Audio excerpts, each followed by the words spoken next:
Nuovi casi, nuove morti, focolai, Sambuca e Lampedusa corrono a chiusure e sanificazioni, ma anche molti asintomatici che stanno bene. Dal 1 settembre sono in stato di detenzione trattenuti in Libia, sono 18 pescatori di Mazara del Vallo. Neonata di 5 mesi trasportata d'urgenza da Canicattì a Messina per emorragia cerebrale. Ad Agrigento, amministratore investe 2 pedoni, corriere derubato in via Callicratide. Ultimatum della Regione per il raddoppio della strada statale 640 Agrigento-Caltanissetta, al via alle misure anti-erosione ad Eraclea.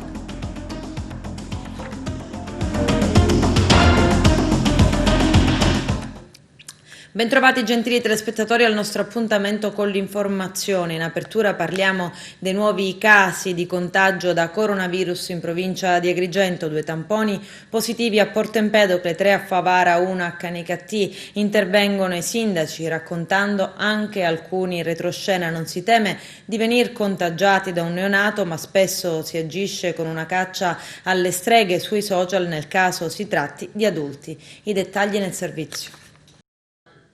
Il Covid in provincia prende sempre più piede. 2 nuovi casi si sono registrati a Porto Empedocle. Le contagiate sono madre e figlia. L'anziana, una novantenne, per una polmonite è già ricoverata a Catania. Vivono però fuori paese in una villetta isolata, si sono già messi in isolamento e quarantena sia la signora positiva che tutti i parenti, i quali appunto sono tutti in zone isolate del paese, quindi non stanno al centro del paese ma in villette isolate, quindi non ci sono pericoli di contagio. Naturalmente si faranno i consueti accertamenti su le persone che hanno avuto contatto, loro stesse stanno procedendo ad avvisare e ricostruire i contatti. Era ovvio e normale che potesse succedere, atteso che avete visto oggi ci sono oltre 7.000, quasi 7.500 casi. C'è un indice RTF molto alto, 1,2 era, se non ancora superiore, quindi significa che una persona contagiata a sua volta ne contagia più di una. Questo perché ve lo dico? Non per farvi preoccupare, ma certamente perché è necessaria una grande attenzione. E vi dico anche un'altra cosa: oggi come oggi il contagio ha preso un'altra direzione. Si verifica soprattutto all'interno delle case e nelle famiglie. Voi per esempio non sapete, perché io da sindaco vengo a conoscenza di situazioni che poi magari non sfociano in una situazione di Covid, per fortuna, ma di tante situazioni di preoccupazione. In ultimo, di recente, per esempio, c'era un sospetto di positività per un bambino, un neonato di appena 15 giorni. Capite bene che le persone non si aspettano di poter essere messe in pericolo da un neonato. C'è poi un canicattinese contagiato, ha sintomi lievi e si trova al proprio domicilio, conferma il sindaco Ettore Di Ventura.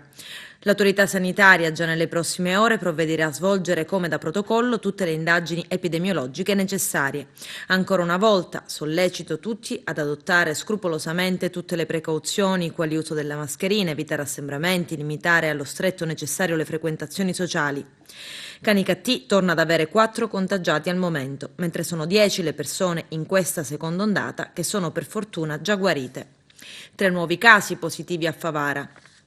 L'esito positivo di 3 tamponi è stato comunicato dall'ASP di Agrigento al sindaco Anna Alba. A Favara nelle ultime ore si è registrata però anche una guarigione, attualmente positivi sono 5. Gli ultimi 3 contagiati sono 3 uomini, padre, un anziano, figlio e un altro giovane, che non è parente dei primi 2.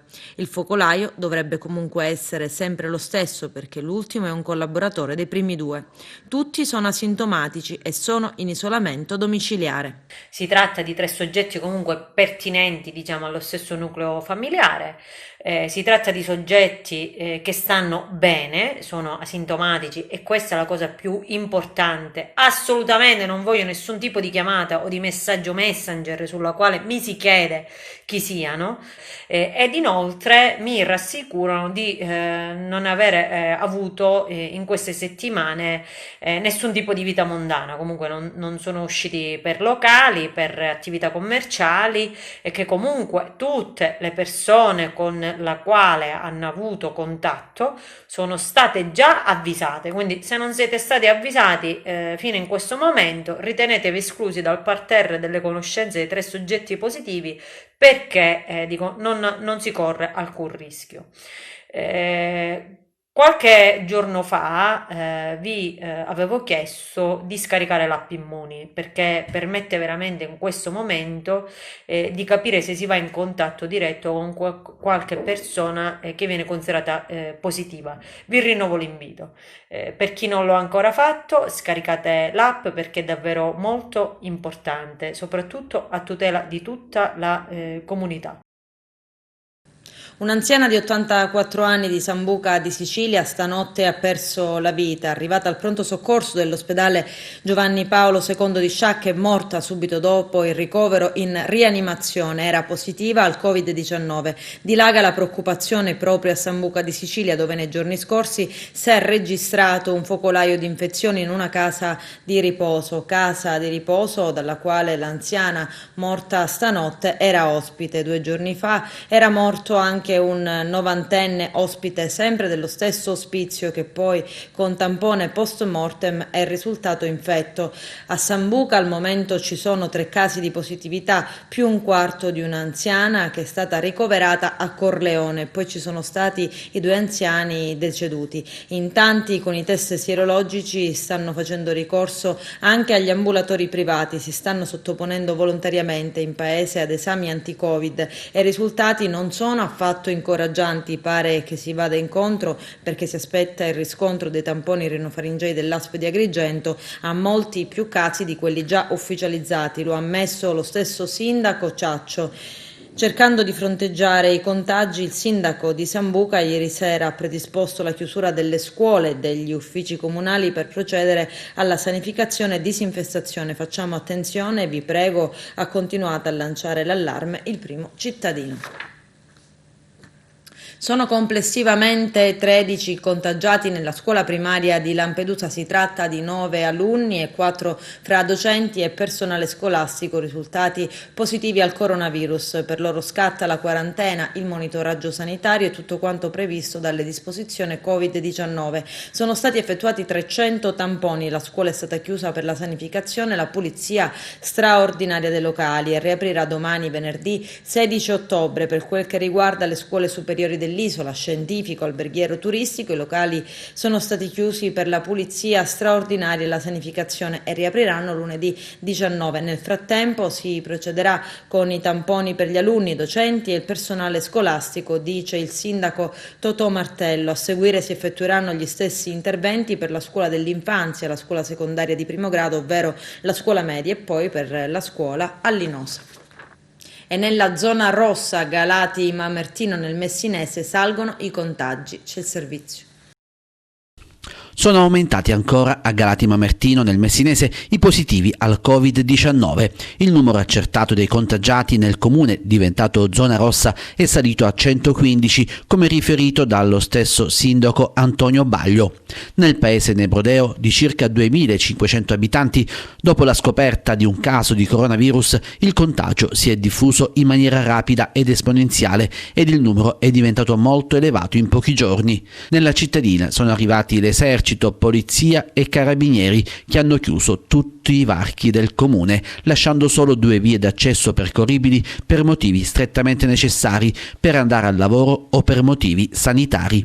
Si cerca così di bloccare la diffusione del virus, mentre circa 500 persone, i positivi ed i loro contatti, sono in isolamento.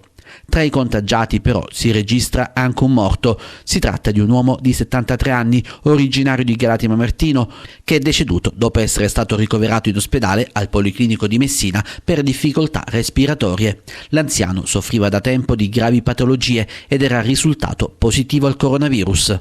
L'amministrazione comunale ha chiesto l'invio di un'ambulanza Covid con 2 medici. Intanto la regione ha concesso la riattivazione da oggi della guardia medica, attiva giorno e notte, dato l'alto numero di positivi all'infezione.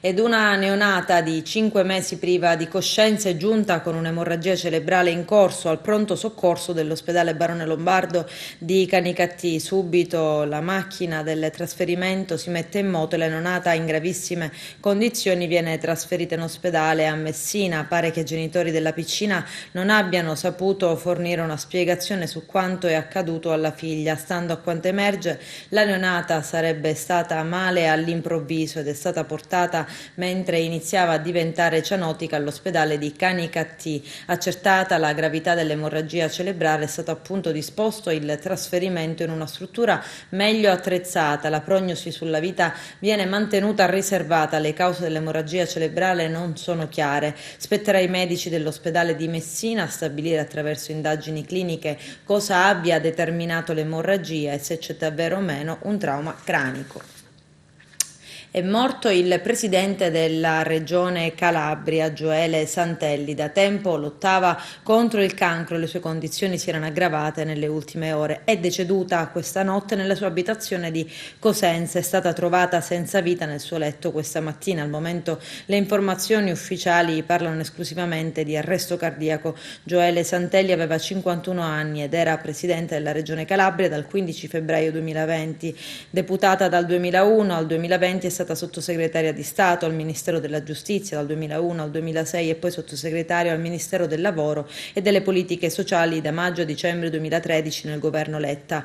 Era stata eletta presidente della Calabria alle elezioni del 26 gennaio scorso alla guida di una coalizione di centrodestra. Dal 1 settembre scorso 18 pescatori della flotta peschereccia di Mazara del Vallo nel Trapanese sono sequestrati in Libia e dallo stato attuale sono nello stato di detenzione. Il sindaco di Mazara del Vallo è in protesta a Roma. Vediamo. Salvatore Quinci, sindaco di Mazara del Vallo, si è recato a Roma per portare alle istituzioni nazionali tutta l'apprensione della città e soprattutto dei familiari dei 18 pescatori da oltre un mese, prigionieri dei libici. Sono ormai trascorsi 45 giorni da quando i nostri uomini, dice il sindaco Quinci, di nazionalità diverse ma tutti appartenenti alla nostra comunità, sono prigionieri a Bengasi da parte delle forze armate del governo non riconosciuto del generale Haftar.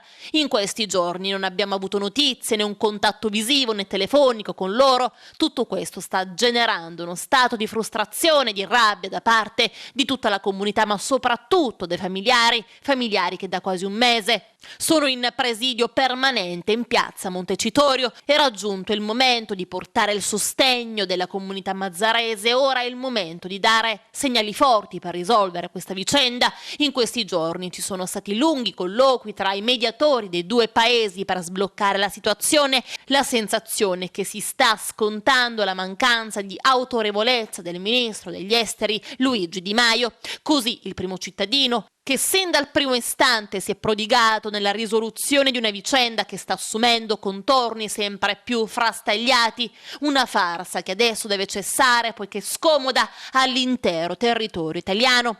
Scontiamo molto di più, purtroppo c'è una situazione molto destabilizzata in Libia, dice ancora Quinci, è una zona sotto il comando di un governo non riconosciuto e un'area internazionale che la Libia ha dichiarato in maniera autonoma, acque territoriali fino a 70 miglia. La cosiddetta guerra del pesce va avanti ormai da decenni, ma mai come in questo momento pescare lì è diventato pericoloso. C'è la sensazione che il generale Haftar stia un po' giocando con noi, certamente c'è un disegno che è quello di mettersi al centro delle attenzioni internazionali. Scontiamo la nostra debolezza ormai intrinseca da anni, quella era una nostra colonia, era un nostro territorio, il governo italiano è praticamente sparito, speriamo che la situazione si possa sbloccare, non è più sostenibile, così riporta TP24. Al governo chiediamo innanzitutto che non ci lasci soli, per come ha fatto finora, continua ancora il sindaco, per il primo mese un silenzio assordante su questa vicenda. improponibile. È da settimane che queste donne sono lì e sembra che nessuno se ne sia accorto. Poi chiediamo che ci sia uno slancio in questa trattativa che sappiamo essere complicata. Siamo in contatto continuo con la Farnesina che ci aggiorna con l'unità di crisi, aggiunto ancora, e anche attraverso altri canali informali che provengono direttamente da media libici o da soggetti che hanno rapporti commerciali con la nostra marineria. Sappiamo che le condizioni sono abbastanza buone, ma non ci sono notizie ufficiali. Chiediamo in ultimo che arrivi un contatto, almeno con i familiari. Stop alla moratoria. Dal 16 ottobre in arrivo le cartelle esattoriali erano state congelate dal governo dal mese di marzo per via dell'emergenza Covid-19. Il servizio del nostro direttore Arturo Cantella. Dopo lo stop per la pandemia, da venerdì 16 ottobre ricomincia la riscossione dei debiti fiscali. Nel decreto di agosto approvato lunedì in via definitiva alla Camera non è stata inserita la tanto attesa proroga della moratoria, per cui ora lo Stato torna a reclamare i debiti delle imprese e dei cittadini italiani. La ripresa della riscossione ordinaria non sarà improvvisa, ma scaglionata, e non potrebbe essere altrimenti, visto la grande mole di notifiche arretrate. In tutto il fisco deve recapitare ai contribuenti italiani qualcosa come 9 milioni di cartelle esattoriali, un compito che porterà a termine in 6 mesi. I primi a essere notificati saranno gli atti datati marzo 2020, poi via via toccherà a tutti gli altri arretrati accumulati nei mesi più critici dell'emergenza Covid. La maggior parte di questi ruoli è di importo ridotto, il 73% non supera i 1.000 euro, mentre il 15% si colloca nella fascia tra i 1.000 e i 5.000 euro. Tutto questo non significa che le nuove cartelle esattoriali però arriveranno fra 7 mesi. Per gli atti di riscossione, accertamento, pignoramento con data successiva al 15 ottobre 2020, infatti le notifiche saranno spedite subito, ma non è finita. Sempre dal 15 ottobre riparte anche l'obbligo di pagare le somme contenute nelle cartelle già notificate, comprese quelle rateizzate. Per riprendere i versamenti sospesi durante la moratoria c'è tempo fino al 30 novembre. Solo i contribuenti che avevano aderito a una sanatoria delle cartelle esattoriali avranno qualche giorno in più. Le rate congelate quest'anno relative alla rottamazione o saldo e stralcio andranno versate entro il 10 dicembre. Non ci sarà alcuna tolleranza per i ritardatari. Chi buca la scadenza viene cancellato dal piano di definizione agevolata e nei suoi confronti ricominceranno le attività di riscossione ordinaria. Intanto da uno studio del Consiglio della Fondazione Nazionale dei Commercialisti emerge che la pressione fiscale italiana è più alta del 5,8% di quella reale, arrivando al 42,4% e supera il 48%, facendo del nostro paese quello più tartassato d'Europa. Arrestato latitante mazzarese Vito Bigione, da sempre considerato un broker professionista nell'organizzazione dei traffici di droga con la Colombia. Era in Romania, individuati i fiancheggiatori. I dettagli nel servizio. Blitz della Polizia di Stato nelle città di Mazzara del Vallo, Bologna e Imola, dove gli uomini del servizio centrale operativo delle squadre mobili di Trapani, Palermo e Bologna hanno eseguito 6 perquisizioni disposte dalla Direzione Distrettuale Antimafia di Palermo nei confronti di altrettanti indagati del delitto di procurata in osservanza di pena, destinatari della misura cautelare dell'obbligo di dimora per aver favorito la latitanza in Romania del pregiudicato mazzarese Vito Bigione. Il fuggitivo, catturato nella città romena di Oradea il 4 ottobre del 2018 nell'ambito di un'operazione internazionale coordinata dalla stessa Direzione Distrettuale Antimafia, si era avvalso di una fitta rete di fiancheggiatori che lo avevano agevolato nel sottrarsi ad una condanna di oltre 15 anni per associazione a delinquere finalizzata al traffico internazionale di stupefacenti. Le indagini, sia di tipo tradizionale che di natura tecnica, hanno permesso di identificare un gruppo di persone, tra cui alcune del tutto insospettabili, che in vari modi e con ruoli diversificati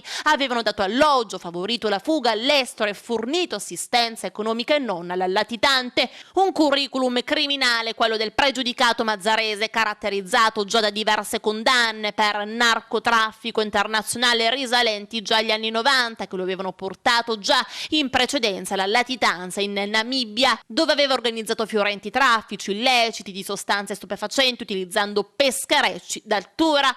la sua stretta vicinanza alla potente famiglia mafiosa degli Agate di Mazara del Vallo, concretizzatasi nella partecipazione ad ingenti importazioni di droga dalla Sud America, cui avevano preso parte anche esponenti delle cosche dell''ndrangheta di Platì, lo avevano portato anche ad essere inizialmente sottoposto ad indagini per il delitto di associazione mafiosa presso il tribunale di Locri. In ogni caso, evidenti e documentate frequentazioni con personaggi di spicco di Cosa Nostra come Antonio Messina, detto l'avvocato, e Cuttone Antonino, entrambi considerati vicini al latitante Matteo Messina Denaro, risalenti anche a periodi coevi alla sua latitanza, ne hanno testimoniato l'evidente contiguità agli ambienti mafiosi mazzaresi. Lo spessore criminale del Bigione è stato d'altra parte dimostrato, come si è già accennato, alla complessa rete relazionale che ne aveva sostenuto la latitanza, in cui figuravano anche un'infermiera professionale bolognese che aveva avuto in cura il condannato ed una donna romena, anche la residente in Emilia, che si occupava degli aspetti organizzativi destinati all'alloggio e alla permanenza del latitante nella città di Oradea, avvalendosi di una connazionale che fungeva da governante del fuggitivo. Ruolo centrale era svolto proprio dalla paramedica Monica Deserti, che in diretto contatto con gli indagati di origine mazzarese Vincenzo Pisciotta, Giuseppe Armata, Niccolò Tardino e Michele Biondo, anch'essi vicini ed esponenti del rispettivo mandamento mafioso, manteneva rapporti diretti con il latitante utilizzando schede telefoniche intestate a cittadini stranieri, fornite dallo stesso Armata, che le acquistava in quantità in un call center del capoluogo emiliano. Alcuni movimenti di denaro verso il Bigione erano stati poi effettuati anche dalla rumena Adriana Viorica Muscan, che, avvalendosi della collaborazione della sua connazionale Elisabetta Alsaz, in diretto contatto con il condannato in quanto sua governante, aveva inoltre organizzato il trasporto della valigia di un borsone che sarebbe risultato determinante per la cattura del latitante.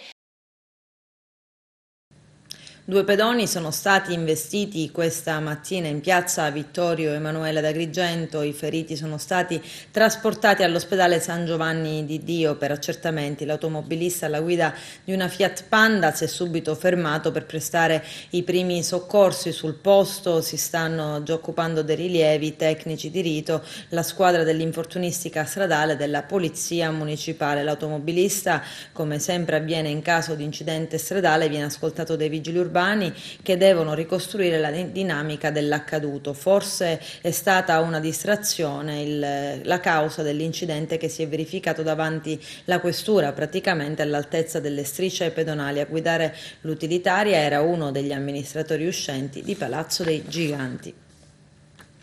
Ultimatum della Regione ad ANAS e CMC per accelerare il completamento del raddoppio della statale 640 Agrigento-Caltanissetta. Vediamo. Ultimatum dell'assessore Falcone per l'Agrigento-Caltanissetta: senza reali progressi il 30 novembre l'ANAS dovrà rescindere il contratto con la CMC. Per un anno, continua Falcone, abbiamo concesso un'ampia linea di credito alla CMC, ma oggi il bilancio è deludente. Sul completamento della strada statale 640 Agrigento-Caltanissetta, cosiddetta degli scrittori, non si registrano più passi in avanti e poca cosa sono 1-2 milioni di produzione negli ultimi mesi, a fronte dei 150 milioni ancora da compiere nei prossimi 2 anni. Ecco perché, dice Falcone, abbiamo deciso nel corso della riunione di ieri con ANAS e l'azienda contraente generale di mettere nero su bianco un ultimatum. Il committente ANAS dovrà impegnarsi alla rescissione del contratto con CMC se entro il 30 novembre non si saranno registrati reali progressi sensibili e davvero significativi sull'avanzamento dei lavori. Dobbiamo porre fine a questa infinita vertenza, anche perché rischiamo di dover restituire all'Europa, come regione siciliana, ben 465 milioni di euro di finanziamenti, qualora la strada statale 640 non sia completa e in esercizio nell'anno 2023. L'assessore Marco Falcone, a seguito della riunione avuta a Palermo con ANAS e CMC sui lavori di ammodernamento della SS 640, presenti al tavolo il presidente della quarta commissione onorevole Savarino, per l'ANAS il direttore della progettazione Mucilli, il dirigente tecnico De Granellis, il responsabile della struttura territoriale l'ingegnere Mele, collegato in videoconferenza con il direttore generale della CMC Porcelli. Siamo tutti col fiato sul collo di CMC, seguiamo da vicino la vicenda, ha aggiunto l'onorevole Savarino, perché vogliamo che queste opere arrivino nel più breve tempo possibile a conclusione. Siamo al sostegno e a fianco del governo Musumeci. Una dottoressa in servizio alla guardia medica di Villabate è stata aggredita ieri sera da un uomo che è entrato nella struttura per chiedere una visita domiciliare perché la madre stava male. Il medico è stato picchiato mentre stava procedendo alla registrazione dell'uomo, poi fuggito. La donna ha subito chiamato i colleghi del 118 che hanno dato l'allarme e chiamato i carabinieri. Sul posto sono arrivate 2 ambulanze, una ha soccorso il medico mentre l'altra si è recata in casa dell'aggressore per la paziente che aveva bisogno di cure. Dopo alcune ore l'individuo è stato rintracciato e la sua posizione è adesso al vaglio. In via Callicratide ad Agrigento un uomo, approfittando della momentanea assenza dell'autista di un furgone di un corriere espresso, allontanatosi per consegnare un pacco, ha rubato 4 scatole dal vano posteriore del mezzo. Nel momento in cui si è dato alla fuga, l'autista si è accorto del furto e lo ha inseguito. A quel punto il malvivente ha fatto cadere 3 delle 4 scatole. Dopo una breve colluttazione con il lavoratore è riuscito a dileguarsi facendo perdere le tracce, portandosi via un solo pacco. Scattato l'allarme, sul posto i carabinieri che hanno avviato le indagini e le ricerche del ladro. Misure anti-erosione ad Eraclea. La Regione ha dato il via libera al progetto dopo la conferenza dei servizi. Il nostro direttore Arturo Cantella. Siamo con il sindaco di Cattolica, Santo Borsellino. Allora, un momento importante, la giornata di ieri, al via i lavori del ripascimento della fascia costiera. Sindaco. Una vittoria importante sia per la comunità di Cattolica, per l'amministrazione, per tutto il territorio della provincia di Agrigento, per tutta la Sicilia, perché Minua non è solo di Cattolica, è di tutto il mondo. Cioè, ci sono turisti che vengono da qualsiasi parte del mondo perché è una zona che può garantire sia il mare sia la cultura. Quindi dopo tanti anni è una soddisfazione perché questa amministrazione ha presentato un progetto a ottobre 2017 e è arrivata a conclusione. Quindi mi preme ringraziare tutto l'assessorato territorio ambiente per avermi accorto e sensibilizzato nelle mie richieste, l'assessore Cordaro per accogliere sempre con le pressioni che ho fatto, la disponibilità che ho avuta. Ormai siamo a conclusione, siamo in procinto di mettere la prima pietra e risolvere un problema che da più di 20 anni esisteva. Sindaco, i lavori quanto dureranno approssimativamente? Il calcolo dei lavori è circa 8 mesi, quindi giustamente poi dobbiamo considerare le mareggiate. Dobbiamo considerare che ci sono alcune prescrizioni perché da maggio a settembre non si possono effettuare lavori, ma iniziando a mettere la prima pietra, prima o poi restituiamo minimo alla comunità. Adesso c'è la pubblicità, tra poco vi aspetto. Il sindaco di Messina, Cateno De Luca, era pronto ad occupare la sede provinciale di Poste Italiane come azione di protesta contro il blocco di 10 milioni di euro destinati ad AMAM, azienda meridionale acque Messina. I soldi sono stati sbloccati, c'è il servizio. Dal 4 di agosto del 2019 c'è un provvedimento del giudice che ha dichiarato nullo il decreto ingiuntivo che ha fatto Eracom, la quale vanta circa 18 milioni di euro di credito nei confronti dell'AMAM. Nonostante questo, Poste Italiane, dove c'erano già le risorse, dove arrivano i versamenti, non reagisce, non sblocca le risorse, quelle che già c'erano, ma addirittura blocca anche quelle che nel frattempo venivano versate dai contribuenti. E a una settimana fa avevamo superato la cifra di 10 milioni di euro illegittimamente bloccato da Poste Italiane. Nonostante tutto, l'altra banca che era oggetto destinataria del decreto ingiuntivo invece ha sbloccato parzialmente il conto e quindi tutte le risorse che sono arrivate dopo il 4 agosto le ha date ad AMAM, Poste Italiane invece no. C'è stata l'udienza nel merito, esattamente ai primi di ottobre, e il giudice ha ribadito quello che d'altronde aveva detto il 4 di agosto, nonostante questo l'ufficio postale di Messina, Poste Italiane, non ha svincolato le risorse. E allora ieri mi sono visto costretto ad annunciare la mia rapina. Quando dopo 2 ore dall'annuncio della rapina, Poste Italiane ci manda una mail e ci svincola il conto. Ma io, che poi credo sempre nelle istituzioni, voglio sperare che sia una coincidenza. Certo è che è paradossale che dopo una settimana di continue interlocuzioni e continui solleciti e diffide a Poste, abbiamo una montagna di carte così che lo rappresentano e lo giustificano, è bastato un post e qualche ora dopo si è stato sbloccato il conto. Io voglio, ripeto, sperare che sia una coincidenza, però il sindaco poi mi ha abituato a verificare con mano queste situazioni e poi accadono, e poi effettivamente è successo così. Il sindaco ha parlato di risorse da destinare al pagamento degli stipendi, al funzionamento dell'AMAM, ma anche e soprattutto ad importanti progetti. Li vogliamo elencare? Come verranno sfruttate queste risorse? Noi abbiamo fatto, praticamente rischiamo di fare la corsa del gambero, perché abbiamo fatto un lavoro incredibile per fare le progettazioni esecutive cantierabili, le gare d'appalto e tutte le opere previste nel masterplan. Siamo riusciti ad appaltare a tempo di record tutte le opere del masterplan, a firmare contratti, però non potevamo chiaramente consegnare i cantieri perché mancavano le risorse da dare come anticipazione alle ditte che non avrebbero mai iniziato i lavori. Stiamo parlando del depuratore di Mili e quindi la copertura delle vasche. Chi passa da Mili sa benissimo cosa si sente anche dal casello autostradale, perché quelle vasche aperte non hanno un solo punto di emissione e quindi vanno controllate e monitorate, ma anche il revamping dell'impiantistica è compreso nell'appalto. Vale anche per il serbatoio Montesanto, che è un serbatoio da 5.000 metri cubi dove stoccheremo le risorse idriche e quindi poi le compenseremo anche per la zona nord e avremo una turnazione idrica ancora superiore. La messa in sicurezza dell'acquedotto Fiumefreddo, che sappiamo tutti cosa è successo nel 2015, quindi ha bisogno di interventi di messa in sicurezza e di monitoraggio. Verranno cambiati tutti gli sfiati, quindi aumenterà la pressione anche di erogazione. E poi l'appalto forse più importante, 4,5 milioni per realizzare nuovi pozzi e potenziare le sorgenti esistenti, e quindi nuove risorse dentro la città di Messina, quindi non più che vengono dall'esterno, per implementare anche gli orari di erogazione. Falsi dipendenti Enel denunciati dalla polizia di Capodorlando facevano sottoscrivere nuovi contratti per altre compagnie all'insaputa delle vittime. Vediamo. 7 persone sono state denunciate per il reato di truffa dal personale del Commissariato di Polizia di Stato di Capodorlando e 6 episodi sinora accertati, ma non si esclude che possano aumentare nei prossimi giorni. Gli accertamenti finora effettuati hanno infatti confermato il modus agendi dei 7 denunciati, che nei giorni scorsi si sono presentati alla porta delle vittime quali operatori del Servizio Elettrico Nazionale, indossando maglie, giubbotti e persino mascherine riportanti la dicitura Enel. Col pretesto di dover controllare contatori e bollette, procedevano all'attivazione di nuovi contratti per altra compagnia ai danni dei ignari sottoscrittori.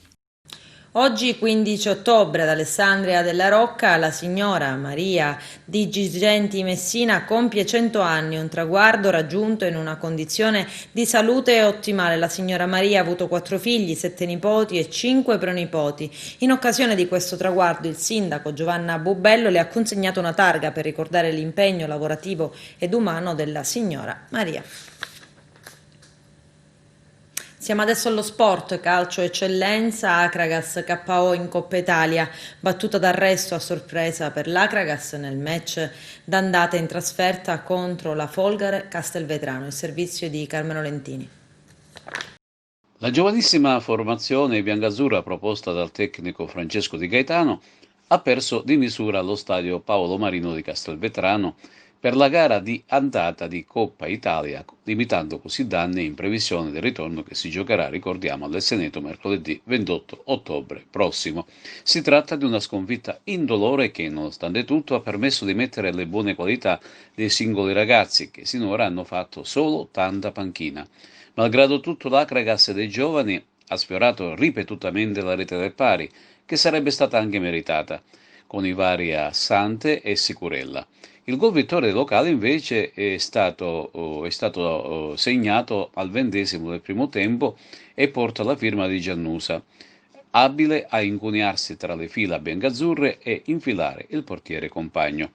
Negli 11 titolari dell'Akragas hanno trovato spazio i soli Compagno e Licata, mentre sono stati lasciati in panchina i vari Gambino, Villa, ancora infortunato, Cipolla, che tornerà disponibile proprio in occasione della sfida con la Senga Taldese, Biondo, D'Amico, La Spina. tutti tenuti a riposo in vista del prossimo scontro casalingo di domenica prossima. La qualificazione comunque non è per nulla compromessa e per superare il turno sarà necessario superare la Folgore con 2 gol di scarto. A proposito della sfida interna con la San Cataldese, è quasi certo che si ritornerà a giocare con la presenza dei tifosi sugli spalti, ma in numero ridotto. Nei prossimi giorni daremo notizie più dettagliate. Questi infine i risultati delle altre gare di Coppa del Girone A di Eccellenza. Mazzara batte Castellammare 4-1, Misilmeri batte Parmoval 2-1, Pro Favara San Cataldese è terminata 0-0. E concludiamo con la decisione del giudice sportivo. È stato fermato per 2 giornate il giovane biancazzurro Salvatore Federico dell'Acregas, espulso durante la gara esterna con Monreale. Inoltre non sarà della sfida Acregas-San Cataldese il nisseno Angelo D'Angelo fermato per 1 giornata, mentre ben 4 ne sono stati inflitti a Francesco Maggio del Paramonval. Infine sono stati fermati per una gara anche Salvatore Cardinale del Paramonval e Manfredi Di Giorgio del Mazzara. Con questo è tutto, termina qui l'edizione del telegiornale. Grazie per la gentile attenzione e per essere stati con noi. A presto.